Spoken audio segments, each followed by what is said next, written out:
በሰው ልጅ ታሪክ ውስጥ እጅግ አስገራሚና አስፈሪ የሆኑ የጂኦፖለቲካዊ ግጭቶች የታዩባቸው በርካታ ስፍራዎች ቢኖሩም በአሁኑ ወቅት በሆርሙዝ የባህር ወሽመጥ ላይ እየታየ ያለው ክስተት ግን ሁሉንም የሚያስንቅና የዓለምን ሕልውና አደጋ ላይ የጣለ ታላቅ ድራማ ሆኗል። ይህ በፋርስ ባህረ ሰላጤና በኦማን ባህር መካከል የሚገኘው ጠባብ የውሃ መስመር ዛሬ የመርከቦች መሸጋገሪያ መሆኑ ቀርቶ የሞትና የሽብር አውድማ ሆኗል። ኢራን በቅርቡ የወሰደችውና እጅግ በተቀነባበረ ወታደራዊ ጥበብ የታጀበው የንግድ መርከቦችን የማገት እርምጃ ዓለም አቀፍ የባህር ላይ ንግድን ሕግጋት ከጥቅም ውጭ ያደረገና የታላላቅ ሀገራትን ወታደራዊ ጡንቻ የተፈታተነ ታላቅ ክስተት ነው። የዚህ ታላቅ ቀውስ መነሻ በአፕሪል 2026 አጋማሽ ላይ ኢራን በፈጸመችውና መላውን ዓለም ባስደነገጠው የኮማንዶ ጥቃት ነው። የኢራን አብዮታዊ ዘብ የባህር ኃይል ኮማንዶዎች ፊታቸውን በጥቁር ጭንብል የሸፈኑና ዘመናዊ አውቶማቲክ ጠመንጃዎችን ያነገቡ በሁለት ግዙፍ የንግድ መርከቦች ላይ ያደረሱት ጥቃት ተራ ወታደራዊ እንቅስቃሴ ሳይሆን ለዓለም የተላከ የጦርነት አዋጅ ነበር። የፓናማ ሰንደቅ ዓላማ የምታውለበልበው ኤምኤስሲ ፍራንቼስካና የላይቤሪያ መለያ ያላት ኤፓሚኖንዳስ የተባሉት መርከቦች በሆርሙዝ ወሽመጥ ውስጥ በሰላም ሲጓዙ ድንገት ከየት መጡ ባልተባሉ የኢራን ፈጣን ጀልባዎች ተከበቡ። በተለይም ኤፓሚኖንዳስ የተባለችው መርከብ ከዱባይ ተነስታ ወደ ህንድ ሙንድራ ወደብ እያመራች የነበረችና እጅግ ውድ የሆኑ ቁሳቁሶችን የጫነች መሆኗ ጥቃቱን ዓለም አቀፍ መልክ እንዲይዝ አድርጎታል። የኢራን መንግስት የለቀቀው ምስል እንደሚያሳየው ኮማንዶቹ በከፍተኛ ፍጥነት ከጀልባዎቻቸው ተነስተው ወደ መርከቡ ሰርገው ሲገቡ የመርከቧ ሰራተኞች ምንም አይነት የመከላከል ዕድል አልነበራቸውም። ይህ ድርጊት የባህር ላይ ሽምቅ ውጊያ ጥበብን በላቀ ደረጃ ያሳየ ሲሆን ኢራን በአካባቢው ያለውን የባህር ክልል እንደፈለገች የማዘዝ አቅም እንዳላት ለዓለም አሳይታለች። ኢራን መርከቦቹን የምትይዝበት መንገድ እጅግ ዘመናዊና የተራቀቀ ወታደራዊ ሳይንስን የተከተለ ነው። ጥቃቱ ከመፈጸሙ በፊት ኢራን በአካባቢው ያሉትን ሁሉንም የራዳርና የኤሌክትሮኒክስ መገናኛ ዘዴዎች በማፈን መርከቦቹ የእርዳታ ጥሪ እንዲያስተላልፉ ታደርጋለች።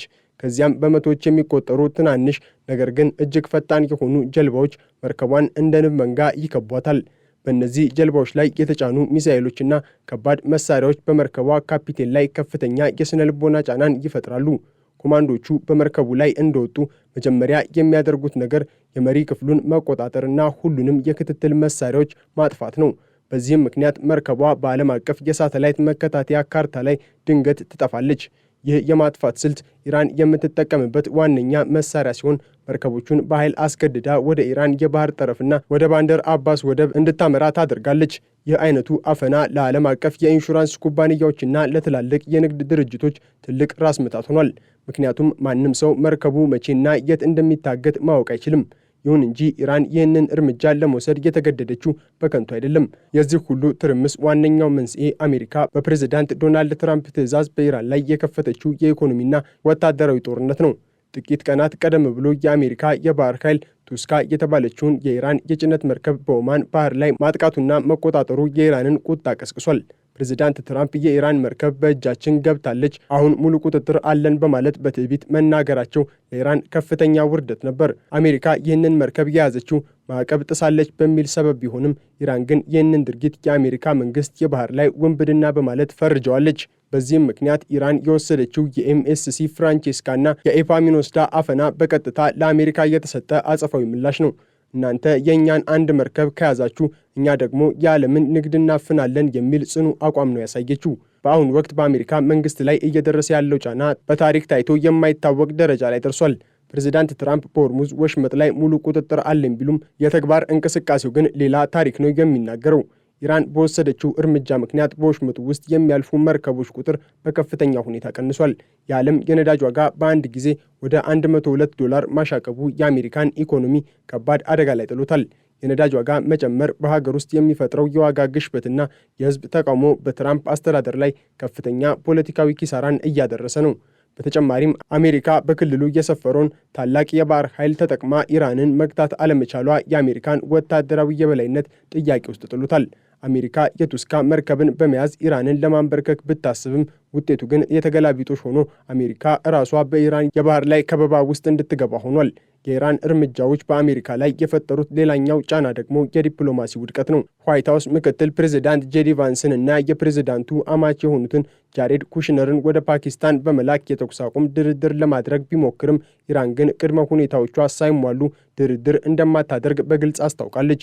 ኢራን የአሜሪካን የባህር ላይ ከበባ እንድታቆም፣ የተያዘችባት መርከብ እንድትለቀቅና የኒውክሌር ፕሮግራሟን በተመለከተ የሚቀርብባትን ጫና እንዲቀንስ ትፈልጋለች። እነዚህ ጥያቄዎች አሜሪካ ካልተቀበለች የሆርሙዝ ወሽመጥ ዝግ ሆኖ እንደሚቆይና ተጨማሪ መርከቦችም እንደሚታገቱ ኢራን አስጠንቅቃለች። ይህ ሁኔታ አሜሪካን በሁለት እሳት መካከል እንድትሆን አድርጓታል። ወይ ለኢራን እጅ መስጠት አሊያም ደግሞ ወደማይቀረውና እጅግ አጥፊ ወደ ሆነው ቀጥተኛ ጦርነት መግባት። በዚህም የሀያላን ፍልሚያ ውስጥ የሰዎች ስቃይና ሰብአዊ ቀውስም ሌላው ሊጠቀስ የሚገባው ጉዳይ ነው። በተያዙት መርከቦች ላይ ያሉት ከ40 በላይ ሰራተኞች ከሞንቴኔግሮ፣ ከዩክሬን፣ ከክሮሺያ እና ከፊሊፒንስ የተውጣጡ ንጹሐን ዜጎች ናቸው። እነዚህ ሰራተኞች በታላላቅ ሀገራት ፖለቲካዊ ቁማር ውስጥ እንደ መያዣ እየተጠቀሙባቸው ነው። ቤተሰቦቻቸው በከፍተኛ ጭንቀት ውስጥ ሲሆኑ፣ ሀገራቱ ደግሞ ዜጎቻቸውን ለማስለቀቅ የሚያደርጉት ጥረት በኢራንና በአሜሪካ ግትር አቋም ምክንያት አልተሳካም። ኢራን እነዚህን ሰራተኞች በጥሩ አያያዝ ነው የያዝናቸው ብትልም የታጠቁ ኮማንዶዎች በከበቡት መርከብ ላይ መቆየት በራሱ የሚያስከትለው ስነልቦናዊ ጠባሳ ግን በቀላሉ የሚታይ አይደለም። ይህ ሰብአዊ ቀውስ በአሜሪካ ላይ ዓለም አቀፍ ተጽዕኖን እያሳደረ ሲሆን ብዙ ሀገራት አሜሪካ የምትከተለው ጠንካራ ፖሊሲ ለንጹሐኑ ዜጎች ስጋት እየሆነ ነው በሚል ወቀሳ እያቀረቡ ነው። የኢራን ስትራቴጂ ሌላው ገጽታ ደግሞ የባህር ላይ ማዕድን አጠቃቀም ነው። የፔንታገን መረጃዎች እንደሚያሳዩት ኢራን በወሽመጡ ውስጥ በርካታ ፈንጂዎችን በመበተን የንግድ መርከቦች እንዳያልፉ አድርጋለች። እነዚህን ፈንጂዎች ለማጽዳት እስከ 6 ወር ሊፈጅ እንደሚችል መነገሩ ቀውሱ ለረጅም ጊዜ እንደሚቀጥል ማሳያ ነው። ይህ ደግሞ በዓለም አቀፍ የንግድ መስመር ላይ ትልቅ ስጋትን እየፈጠረ ሲሆን መርከቦች ረጅም ርቀት ተጉዘው አፍሪካን በመዞር እንዲሄዱ እያስገደዳቸው ነው። ይህ ደግሞ የትራንስፖርት ወጪን በመጨመር በዓለም ዙሪያ ባሉ ሸማቾች ላይ የዋጋ ግሽበትን እያመጣ ነው። ኢራን ይህንን የምታደርገው አሜሪካንና ምዕራባውያንን በኢኮኖሚ ለማድቀቅና የራሷን ጥቅም ለማስከበር ነው። በተጨማሪም የኢራን ድርጊት በክልሉ ያሉ ሌሎች ሀገራትንም ስጋት ላይ ጥሏል። ህንድ ወደ ወደቧ እያመራ ያለ መርከብ መታገዱ በከፍተኛ ሁኔታ ያስቆጣት ሲሆን ከኢራን ጋር የነበራት መልካም ግንኙነት ጥያቄ ውስጥ እንድታስገባ አድርጓታል። እስራኤል በበኩሏ ኢራን የምትወስደው እርምጃ ለሷ ህልውና ቀጥተኛ ዛቻ መሆኑን በመግለጽ አሜሪካ ወታደራዊ እርምጃ እንድትወስድ ግፊት እያደረገች ነው። ይህ ደግሞ ቀውሱ ወደ ክልላዊ ጦርነት የመሸጋገር እድሉን ሰፊ አድርጎታል።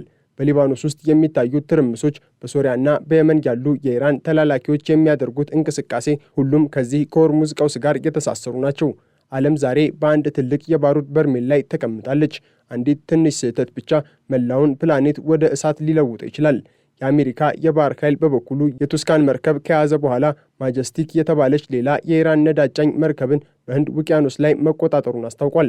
ይህ የሚያሳየው አሜሪካም ወደ ኋላ ለማለት አለመፈለጓን ነው። የአሜሪካ ባህር ኃይል ማንኛውንም የኢራን ሰንደቅ ዓላማ ያለው መርከብ ለማደን ትዕዛዝ ተሰጥቶታል። ይህ የአይን ለአይን ፍልሚያ በባህር ላይ ታይቶ የማይታወቅ ውጥረትን ፈጥሯል።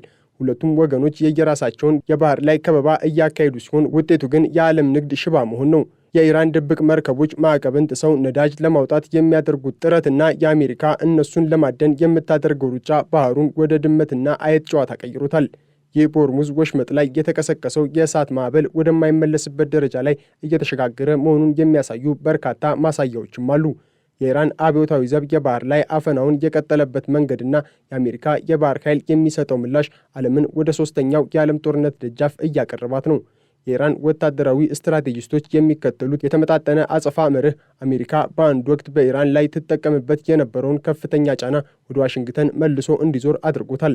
አሁን ላይ ጉዳዩ የሁለት መርከቦች መታገድ ብቻ ሳይሆን የዓለም የባህር ላይ ንግድ ሕግጋት ሙሉ በሙሉ ተጥሰው በጫካ ሕግ የሚተኩበት አደገኛ የታሪክ ምዕራፍ ሆኗል። የኢራን ኮማንዶች በኤምኤስሲ ፍራንቼስካ እና በኤፓሜኖንዳስ ላይ የፈጸሙት ጥቃት በዝርዝር ሲተነተን የኢራን የባህር ኃይል ምን ያህል የረቀቀ የሽምቅ ውጊያ ስልት እንዳለው ያሳያል።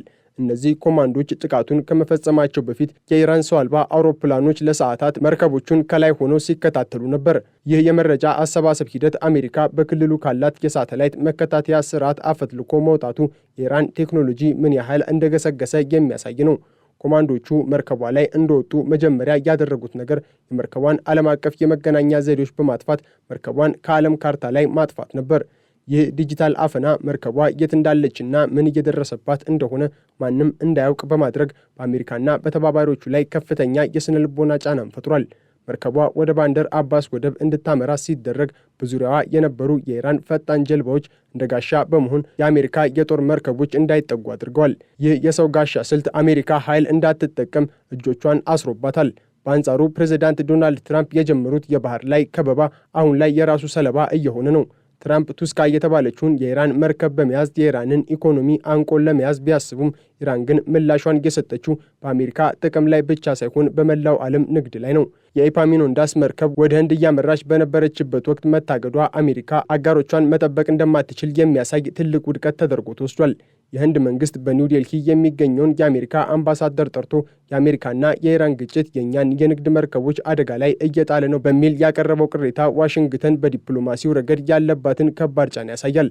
አሜሪካ ዛሬ በዓለም አቀፍ ደረጃ የባህር ላይ ነጻነት አስከባሪ የሚለውን ስሟን እያጣች ሲሆን በምትኩ ግን ለቀውሱ መንስኤ የሆነች ሀገር ተደርጋ እየተቆጠረች ነው። በፓኪስታን ኢስላማባድ የተካሄደው ድርድር ውድቀት ዳግም ለዚህ ሁሉ ትርምስ ሌላ ማገዶ ሆኗል። አሜሪካ ጃሬድ ኩሽነርንና ምክትላቸውን ፕሬዚዳንት ጄዲ ቫንስን በመላክ ኢራንን ለማባበል ብትሞክርም የኢራን ተደራዳሪዎች ግን መጀመሪያ የባህር ላይ ከበባው ይነሳ፣ ከዚያም የተያዘችው መርከባችን ትለቀቅ በሚል ጽኑ አቋማቸውን አሳይተዋል። ይህ የዲፕሎማሲያዊ ግትርነት አሜሪካን ትልቅ አጣብቂኝ ውስጥ ከቷታል። ትራምፕ ከበባውን ካነሱ እንደ ተሸናፊ ይቆጠራሉ። ከበባውን ከቀጠሉ ደግሞ ኢራን ተጨማሪ መርከቦችን ማገቷን ትቀጥላለች። ይህ የማይፈታው እንቆቅልሽ በአሜሪካ መንግስት ውስጥ ከፍተኛ መከፋፈልም ፈጥሯል። የፔንታጎን ባለስልጣናት ወታደራዊ እርምጃ እንዲወሰድ ሲወተውቱ፣ የውጭ ጉዳይ መስሪያ ቤቱ ደግሞ የዓለም ኢኮኖሚ እንዳይፈራርስ ስጋቱን እየገለጸ ነው። ይህ በዋሽንግተን መሪዎች መካከል ያለው አለመግባባት ለኢራን ትልቅ ዕድልን ፈጥሮላታል። የሆርሙዝ ወሽመጥ ጉዳይ የሁለት ሀገራት ግጭት ብቻ ሳይሆን የወደፊቱ የዓለም ስርዓት እንዴት እንደሚቀረጽ የሚወሰንበት መድረክ ሆኗል። ኢራን የባህር ላይ አፈናንና ማስገደድን እንደ ስኬታማ ስትራቴጂ በመጠቀም የአሜሪካን የበላይነት ክፉኛ ተፈታትናለች። አሜሪካ በበኩሏ የያዘችውን የዓለም መሪነት ሚና ለማስጠበቅ ስትል የምትወስዳቸው እርምጃዎች ሁኔታውን ይበልጥ እያባባሱት ይገኛሉ። ይህ የጥፋት አዙሪት ወዴት እንደሚያመራ ማንም በእርግጠኛነት መናገር ባይችልም፣ በአሁኑ ወቅት ግን የሆርሙዝ ወሽመጥ የዓለም ንግድ የደም ስር መሆኑ ቀርቶ የሀያላን ሀገራት ክብርና የበላይነት የሚፈተንበት የታላቅ ፍልሚያ አውድማ ሆኖ ይቀጥላል። የኢራን ኮማንዶዎች በባህር ላይ የሚፈጽሙት መብረቃዊ አፈና፣ የአሜሪካ የባህር ኃይል የሚወስደው የከበባ እርምጃና የዓለም ኢኮኖሚ መላላጥ ሁሉም የሚያመለክቱት አንድ ነገር ብቻ ነው። ዓለም ወደ አዲስና አስፈሪ የታሪክ ምዕራፍ እየገባች መሆኗን። ይህ የታሪክ ምዕራፍ ደግሞ በሰላም ይጠናቀቅ ወይንስ በታላቅ የጥፋት ጦርነት የሚለውን ጊዜ የሚፈታው እንቆቅልሽ ሆኖ ይቆያል።